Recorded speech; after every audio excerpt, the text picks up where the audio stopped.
I'm actually going to share a bunch of different stuff. So for those of you that weren't here last time, where we left off was it was all about basically 3D printing, what it is, how it works, and how you can use it. And so what I want to do this time is show you a little bit of the process that goes into it, into actually making something. And we're going to do this in several ways. One, I'm going to switch my screen over here and show you some of the places where you can find things that you might want to design, or find things that if you want, but you don't have to design, you can download, and show you some of the options that we have there. Because frankly, I found some kind of cool stuff today that you all might find useful as well. And then as promised, I was going to take you all through some of the software that we use. And so we're going to, unless somebody has a request, I'll just kind of make something up. Probably we'll do like a quick 3D model of like a 6-well plate. And then we'll use these examples to show you how the software then turns what you make into something that you can print. The idea with all of this is to show you just how absolutely simple it is to take these things to go from nothing into something. So I won't actually physically make anything today because that takes longer than our talk could be, but you'll at least get the idea of how you would make it through. There are lots of different repositories for sciencey things. This is one from the National Institutes of Health, which has a little bit of everything. This one was one of my personal favorites that we've adapted for and used in the lab. Simply this cool, nice rack that you can build things out of. You can tell people if you printed it, holds 50 mil tubes, 15 mil tubes, etc. When I dug around some more, this is the other place called Thingiverse. This is one of my lab manager's favorite, the multi-purpose lab holder. You can see as you flip it over, you can hold different things in different spots. I can imagine that if this sucker was on Sigma, that'd be $95 for that thing. I think this is probably about $1.75 in plastic if you were to print it. And to get it, you just simply download the files. We'll get to what does with it. We'll use that for our example when we look at how to slice and dice things. And that's it. They give it to you. Some other things I want you to also think about is these prints and the things that are available are not limited to, cheap stuff, simple things like lab tube holders and things. This is something called the Open Flexure project. This is actually a complete 3D printed microscope and stage that you can give you all the files to make it and the parts list for all of it. This one's even automatic. And included is the code for the Raspberry Pi down here that does the interface. And I will tell you that this microscope takes ridiculously good pictures for free. If you ever just want to slap a slide on there and take a look at bright field sort of Meson trichrome or otherwise, the images that I've gotten from this absolutely rival anything I've gotten from a bigger scope. And it does it with a footprint that's, a little bit, it's like a big water bottle. It's not all that big. It's hard to really fathom what size it is, but it's really quite small and takes up very little stage and a little space, and you can just print it. If you have a little bit of electronics with you too, you can even make a peristaltic pump. Nearly all of this is 3D printed or Arduino based. So for some cheap microcontrollers, and these are thousands of dollars to purchase, and the parts in this are in the hundreds. While I was waiting, I also did while I was messing around today, I did a quick search for how many articles are out there in PubMed of all different sorts of 3D printed things that I try to avoid biomaterials or dentistry or medical. And there's 11,000 articles. Some are about drugs. But you will find if you get in here that there are tons of different 3D printed things, models, parts, stuff to do all sorts of science that are just free for you to download as you see fit. So if you were to start with one of these places, you would do precisely what we did. Just, the search is really easy. You can just do science or lab or anything of the sort. Now you're going to get random other things like a squid attack, which might look cool on my desk. But you're also going to find things that can actually be quite useful. There's other microscopes. Oh yeah, the one I was looking at before we got started today was all the accessories for pipettes. You end up getting multi-channel combs. You get these, like I'm down with this one. If anybody like me refills their pipette boxes, this is going to be a game changer for being able to like sort and get all the pipette tips going the same way to easy fill. Pipette racks. And you know, you just think like how much all these blasted things end up costing. Even a Western block box here, that when you buy them commercially. And all of these things are here that people have shared for free for you to take these designs, download, and make stuff from. So what we also talked about the last time was this software called how we slice things. And that's just 3D printing words for a computer program that figures out where the printer's got to go. So as I also talked about before, the name of these files, they're called STL files, or stereolithography, or serial triangle language, or some other multiple different ways of putting it. The way that these go is the software that we use. There's 100 different ones of these. The one they're going to use now is Slicer. Now this one is built to go with the one that the exact printer that I have. But there are billions of settings that you can alter. But the thing I like about this one, regardless of your printer, is the ones that they have just like stock are pretty easy and work well, and you don't have to change a lot. And so all we do is bring that stereolithography file into here, and you can see it sitting in there.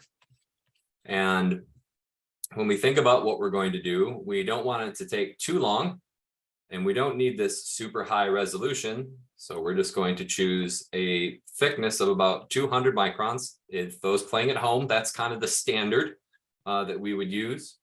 And then we're going to use the plastic I like most of all for lab stuff, PETG. And I'm going to choose whatever printer I have. We'll just say I'm using this one. And then you do this great thing called slice.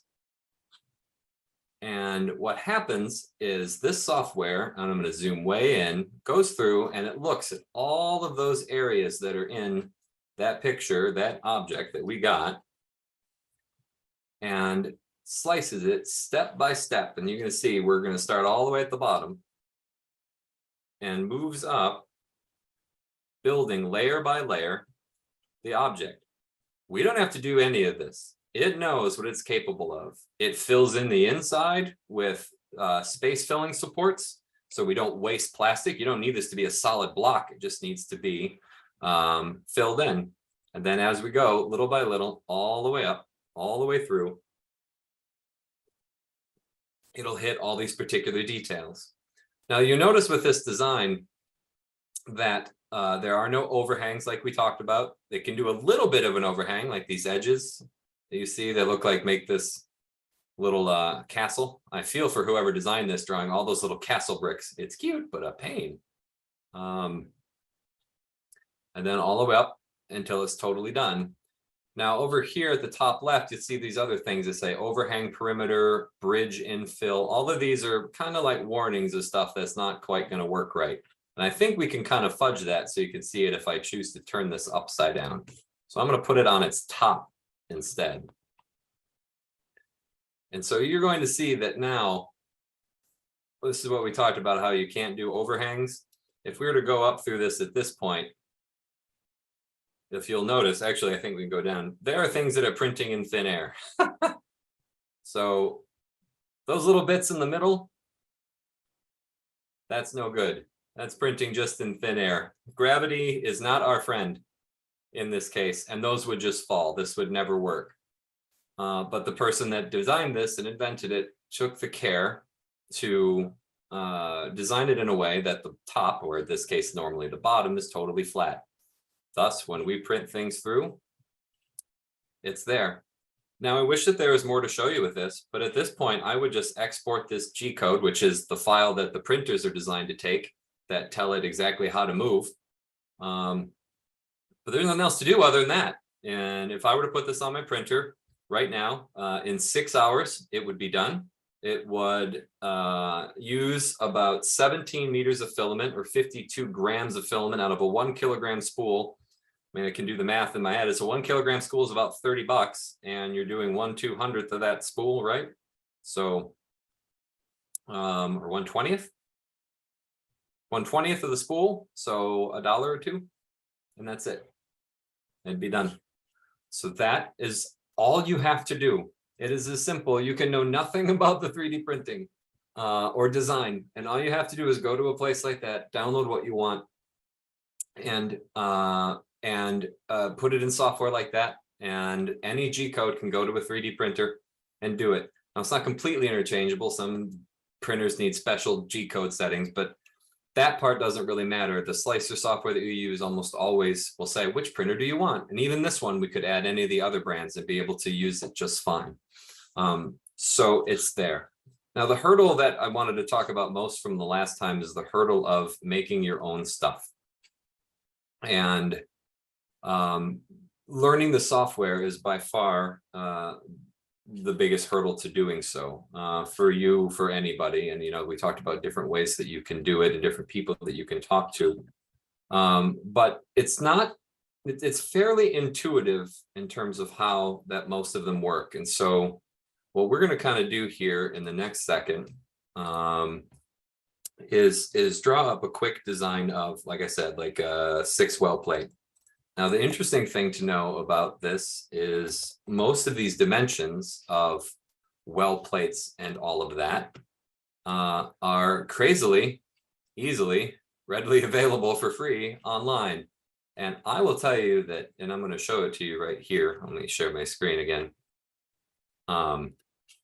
You would think that the hard part like this would be difficult to find, but here, right here on the website, for the 6-well plate is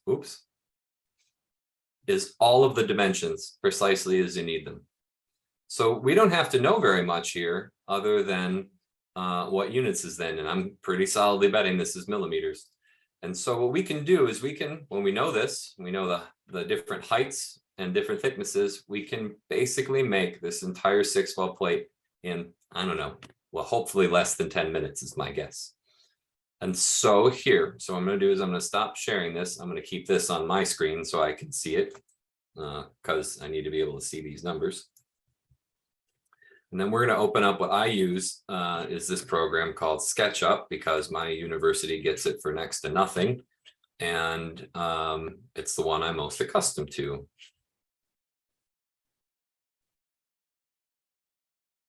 And these plates will all start out as a rectangle. And from the dimensions that we saw a minute ago, it was a rectangle that had a known shape. And it was 85.05. You can see if I type this at the bottom, I get 127.15. Now I have a rectangle.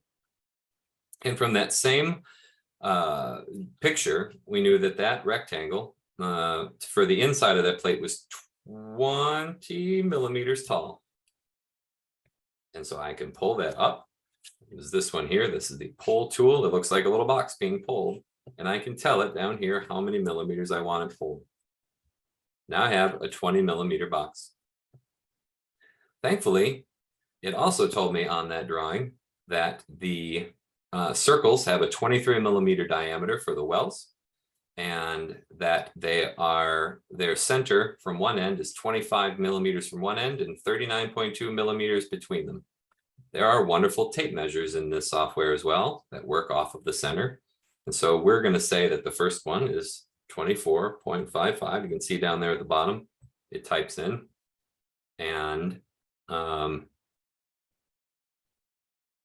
sorry, the center is 23.01 down from the top. And the wells, I'm sorry, are 35.77 millimeters in diameter. So that's what, 17 point something. Oh, mental math, hard. 17.89 in radius. So we can choose a circle tool instead, which is what we have up here, these circles. We just make a radius, and that was 17.89. And as I said, the distance between them was 39.2. We can make another little line here. and do another circle of that same radius. Rinse and repeat.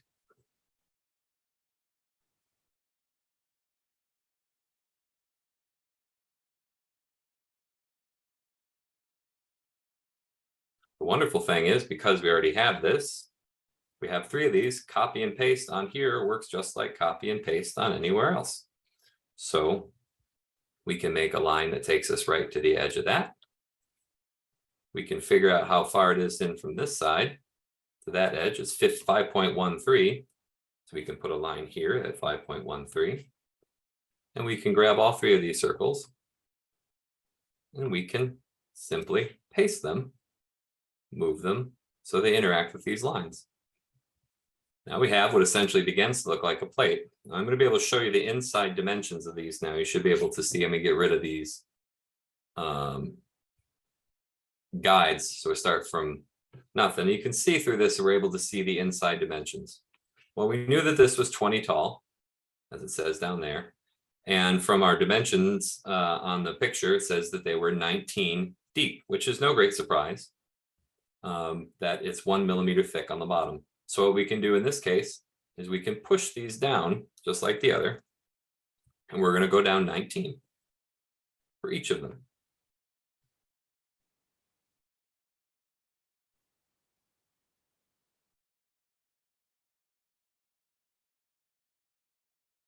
And in 7 minutes, voila, you have a fully designed 6-well plate that, were we to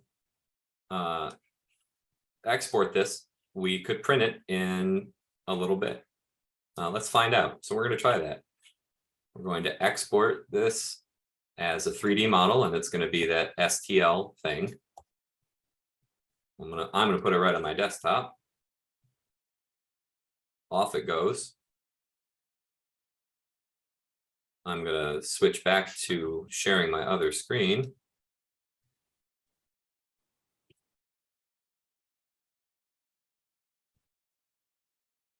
I see that there's a question in the chat. I'll get to you in just 1 second, unless somebody can see it if I need to answer it like right away. No, I think you can wait. Okay, good. So now we can come back here. We grab from my desktop, I'm going to find it here, my test little STL file. Boom. Same thing that we just did. In this case, you can print whatever plate that you want in 4 hours. That seems like a long time. Sure, this isn't meant to be fast, but what if you wanted a plate that you could make that had wells of different sizes in every single chamber, and you wanted square wells or oval wells, or ones that were deeper than some or shallower than the other, or you wanted to build a second reservoir in the bottom. All of that you can make in exactly the way you need it, in exactly the way you want it, and just take a little while to print it. And yes, it's a little unfair. I've been using this software for a very long time, so it's very quick for me because I know all the keyboard shortcuts, but it doesn't take very long to get the feel for this, because these softwares now are not what they used to be, where you had to know coordinates and be able to enter these numbers by hand. It's a graphical interface like that that allows you just to push, pull, move things around to make something. So what I'd like to do from here, let me look at the questions in the chat, and then Zua, yes, there's absolutely a way to manually type them. That's actually what I'm doing when I go in. As I start drawing the box, the rectangle or whatever, and then in the bottom, I don't even have to click to anything. I just start typing. And for the circles, the diameter or the radius is what you type. So it'll do it with a radius centered on where you are. For a rectangle, it's the length times the width.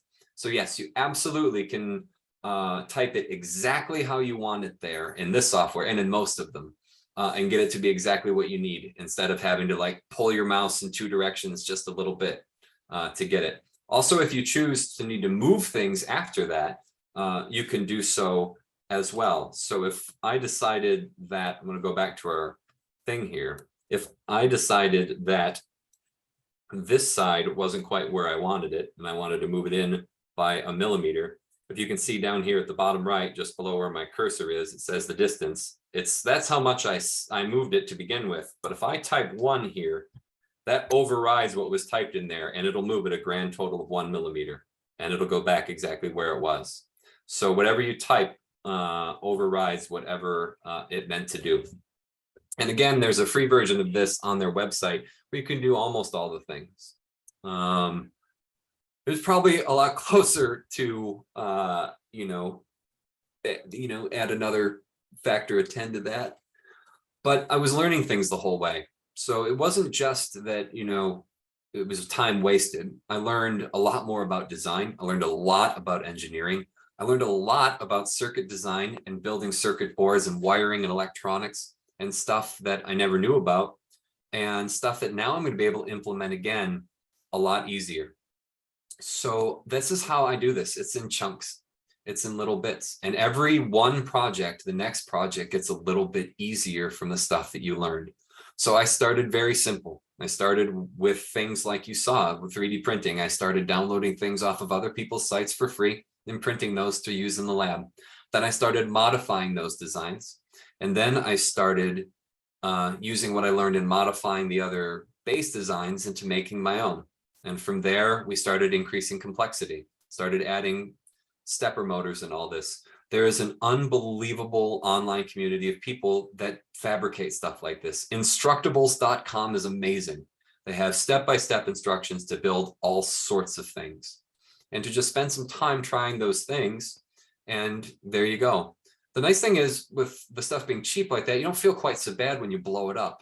So yeah, I might feel differently if it cost me $200 to print that chamber, when in reality it cost me about $6.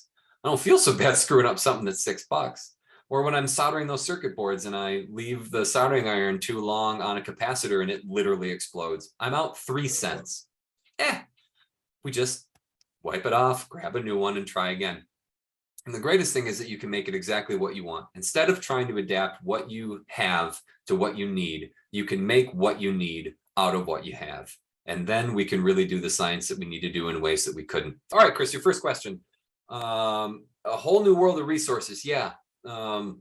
What's available? Who makes it? And did it just do a lot of Googling? Yes, to the lot of Googling. But the what's available and who makes it is kind of why I did this. I took a lot of time of Googling and going through and finding out the machines that were the most reliable, the most cost effective, but also the simplest to use. And there are certainly, and by simplest, it means the one that had the fewest proprietary stuff. The closest I get with that is the resin printer that I have is really pretty proprietary, but I didn't know what I was doing with resin printing, and it had such good reviews that I was willing to take the gamble of always having to buy resin from that company. But seriously, if you Google best 3D printers 2022, you end up with websites like All 3D MP or something or another, or All 3D DP or something. These lists on there are really good. Like I said, the maker community is large, thriving, and unbelievably vocal. So they will, there are lots of resources for this that are there. And yeah, just start Googling. But truly what you find here is a really, really great place to start. I still look, and I still have yet to find any that are better than what I've chosen to go with in terms of versatility. For learning things like Raspberry Pi and like, how do you learn to program the devices? So I don't use Raspberry Pi because I'm scared of it. It's more complicated code than I need. I use the Arduinos because they're simple in so much that they are a really, really good analog to digital converter and a microprocessor combined in one.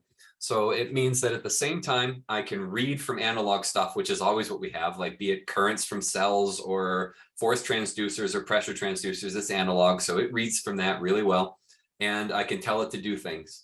Their website, arduino.cc, I think is what it is, has training videos. That's exactly what I did. I went through and I bought a cheap Arduino Uno, which was like 15 bucks.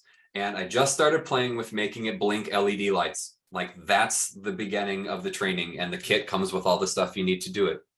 And the code that's the backbone of it is C++, which has been around for a really, really long time.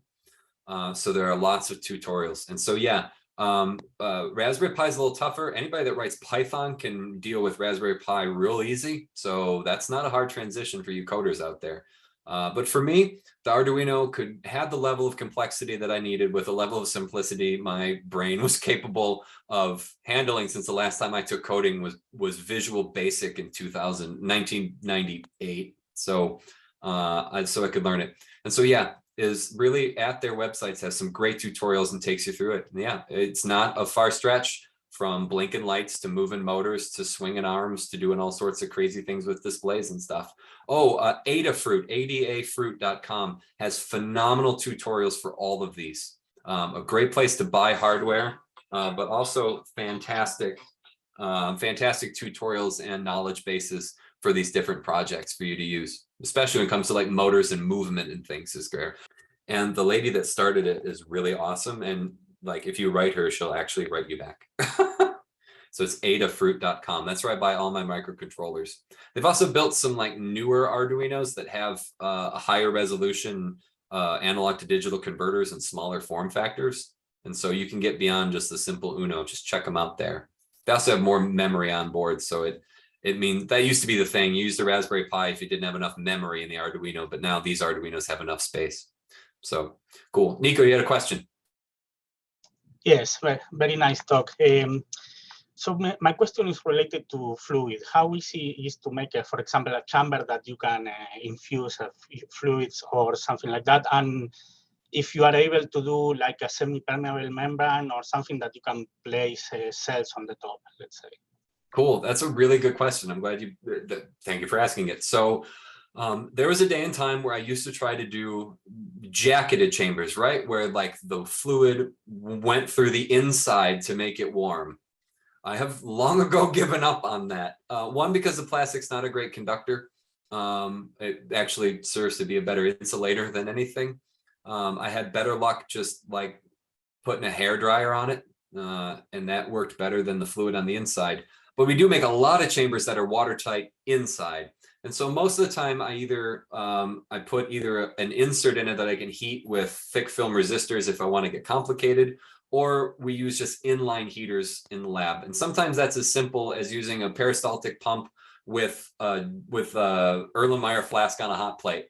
And because those chambers are hollow on the inside, right, it's all air. So we basically have a giant insulator around the chamber. It does really well to keep at 37 degrees inside simply by heating the flask to like 45 degrees on the outside and recirculating through the whole system. So when it comes to the plastic, you just use ABS as the plastic that you need to use, or ASA. This is ABS is the same thing as Legos, because you can just paint acetone on it with a model paintbrush, and that acetone melts that outer layer just a little bit, closes up all the porations that are in the plastic, and now it's watertight. So that's what we do. We just run acetone all over it, and poof, it's watertight, it's good to go, and we can recirculate without ever leaking onto the inside. So it's a great question, yeah. That's how we do it. Thank you very much. This was wonderful. Thanks all for coming, and we will see you back here next time.